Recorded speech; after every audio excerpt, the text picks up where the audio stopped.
Hey, what's up everybody? Hammerheart Metal Reviews here once again, doing another discography countdown of one of my favorite bands. Today we are going to go through the satanic death metal masters Deicide and their whole entire catalog. They have 12 studio albums and I'm going to run through them from my least favorite right down to my favorite. What can I say about Deicide? I mean, they've been at it a really long fucking time. One of the original death metal bands, started around the late 80s into the early 90s, and they're still going to this day. Glenn Benton, you know all about him, branded an upside down cross on his forehead, a little bit crazy, but say what you will about him, they put out some quality albums. Lyrical content's definitely filled with satanic themes, but it's got the death metal punch, and it's really good stuff. So let's just get right into it. Coming in at number 12 is In the Mind of Evil. This is a newer album for sure. Not their newest. I think it's their second newest.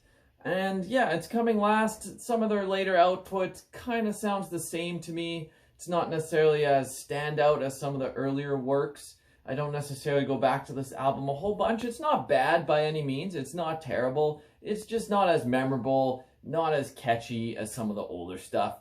Some of the good songs on here though are Thou Be Gone and Between the Flesh and the Void.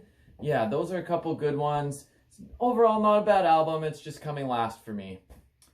Up next at number 11 is To Hell With God. This is another later album. I think it was right before In the Mind of Evil, actually. Kind of similar. It's not bad, but it's not great either. It's okay. The best songs on here, Conviction. They have actually a really funny music video for that. It's like claymation with like a claymation Glenn Benton. It's worth watching. It's kind of funny. Hang in Agony Until You're Dead is a catchy tune. But overall, front to back, it's not necessarily awesome. I'd probably give this like a 6 out of 10. Definitely not a standout album in their whole career, but it's okay.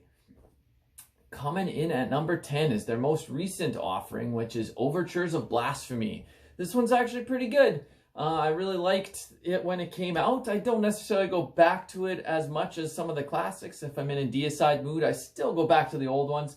But this album is still pretty good.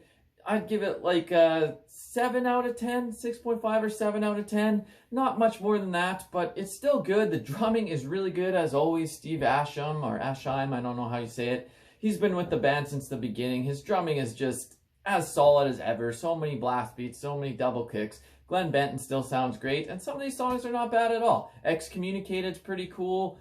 Seal the Tomb Below. Yeah, definitely still worth a listen, but we're gonna get into some better albums right away.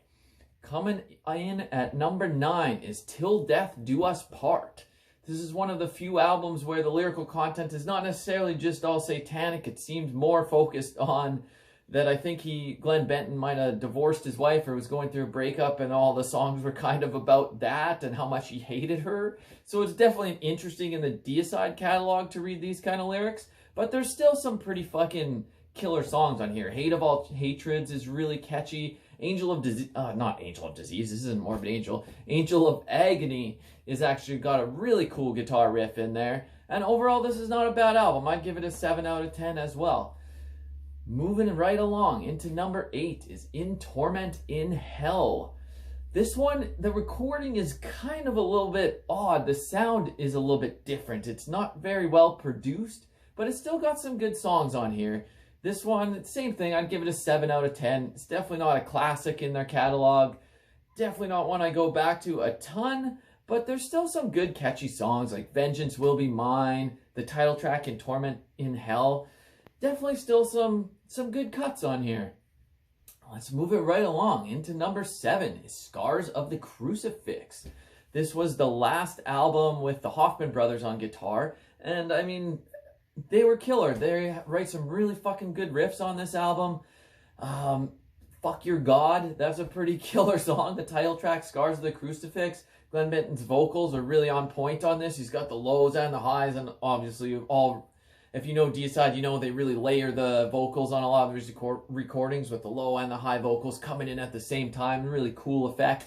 They do it better than most bands that try to do this. Glenn Benton's voice is really suited to having those both go at the same time. Sounds really fucking good. And yeah, this album is, overall, it's pretty good. 7.5 out of 10. but it's not quite as good as the ones I'm going to talk about next. Coming in at number 6 is Incinerate Him. This one is a really fucking catchy album, for sure. Like, so many songs on here, they just pop. It's just got a vibe to this album that we're going to write some really satanic death metal, but it's going to be catchy, and you're going to be able to sing along to it and understand everything that I'm saying. The opening track, Bible Basher, fuck, just ridiculous. It's such a good song. Standing in the Flames is really cool. Remnant of a Hopeless Path. I really fucking like this album. This is 7.5, borderline 8 out of 10. Really fucking killer stuff here. But now we're going to get into the top 5 where it's really killer Deicide albums. Coming in at number 5, Once Upon the Cross. This is their 3rd album, and it's a fucking killer. Absolutely awesome songs on here. The title track, Once Upon the Cross, is a classic. Kill the Christian. They Are the Children of the Underworld. Just song after song is fucking deadly on here. Really good classic death metal album. And yeah, it's coming in at number 5. Let's move on to number 4, The Stench of Redemption. This is almost like a comeback album after they had put out a couple that weren't as good. Hoffman Brothers left. This is the first album that had Jack Owen. Right after he left Cannibal Corpse, he came and played guitar. And wow, the technicality on this album is through the roof for a Deicide album. Like, none of their other albums really match this in terms of solos and guitar riffs and melodies and harmonies all together, but they really make it work. I absolutely fucking love this album. Homage for Satan is a great fucking song. Crucified for the Innocents, I love the way Glenn Benton sings in that one. The title track, Stench of Redemption, is absolutely awesome. Just all around a killer fucking album, and it needed a high spot on my list. But not as high as my top 3, and these ones are now borderline 9 out of 10, 10 out of 10. Death metal classics. If you want to listen to Deicide, start with these next 3 albums because they are fucking awesome. Coming in at number 3 for me is the debut, self-titled Deicide. I've actually got the poster up there if you can see it. It's kind of hiding in the corner, but yeah, it's over there. Just a ridiculous debut. His vocals on here are nuts. He sounds like he's fucking possessed by Satan or something. Dead by Dawn, come on. Dead by Dawn, Dead by Dawn, Dead by Dawn. Just so fucking good. Sacrificial Suicide, the title track, Deicide, Blaspherion. I just love the vocals on here. It sounds insane. It's absolutely awesome, though, and I just have a good time listening to this album. Coming in at number 2 is the follow-up to that, their 2nd album, Legion. Kind of in the same vein as the debut. The vocals are absolutely insane. Again, the riffs are a little bit better than on the debut. The songs are maybe a little catchier, and just I had to put it a little bit above the debut because of the songs on here. Satan spawned the Cacodemon. Come on. The way it goes that chorus, like, Satan spawned the Cacodemon. Satan spawned the Cacodemon.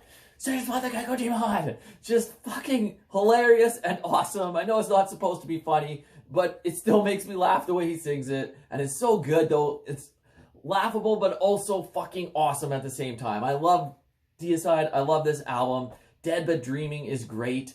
In Hell I Burn. Revocate the Agitator. That's another one where he sings really fast and it fucking just brings a smile to my face. Absolutely love this album, but it's at number 2. I've got one album above it, and to me, this is a death metal classic. This is when Deicide really fucking perfected their evilness, but also wrote really catchy songs where you can sing everything because he sings so fucking legibly. Even when he's doing his very low evil grunts, you can still understand everything. And this is the album Serpents of the Light. Absolute fucking classic. And I love every song on here. The title track, Serpents of the Light, is great. Blame It on God is one of the catchiest satanic songs ever. Blame it on God, liar. This is so fucking good. I Am No One. Slave to the Cross is probably my favorite Deicide song ever. I just love the slow singing of Slave to the Cross, and then he speeds it up right away. It's just fucking awesome. Believe the Lie is great. The Truth Above, just catchy song after catchy song, and this is just a really catchy death metal album, and it's really fucking good. If you've never heard Deicide, please go listen to Serpents of the Light right now. Anyways, that's my list. Let me know down below what your favorite Deicide album is. What's your least favorite? What did you think of my video? Anyways, click on like, click on subscribe. Until next time, Hammerheart Metal Reviews, out!